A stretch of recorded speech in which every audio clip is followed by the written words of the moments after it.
Welcome to Penrose Learning, where we make understanding easy. In this video, I will explain how to make tomato sauce spicy. To begin, a simple and effective method is to use red pepper flakes. Start by adding about 1/2 teaspoon of flakes to your sauce while it simmers. This allows the heat to infuse throughout the dish. You can always add more later if you prefer a bolder kick, but it's harder to reduce the spice once it's in. For a different kind of heat, consider fresh or dried chili peppers.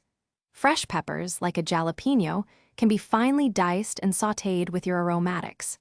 Dried chilies, such as an ancho or chipotle, can be rehydrated and blended into the sauce for a smoky, rich spice.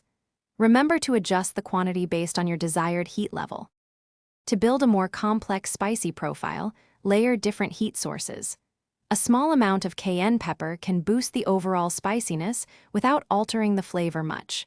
For an immediate kick, stir in a few dashes of your favorite hot sauce towards the end of cooking. This method allows you to fine-tune the heat right before serving. The key to perfect spicy tomato sauce is frequent tasting. As your sauce simmers, taste it regularly to ensure the heat is just right for you. If you find it too spicy, a touch of sugar or a splash of cream can help mellow the intensity. A small amount of fresh lemon juice can also brighten the flavors and balance the heat beautifully. Thanks for watching. If this was helpful, leave a like and consider subscribing. See you next time.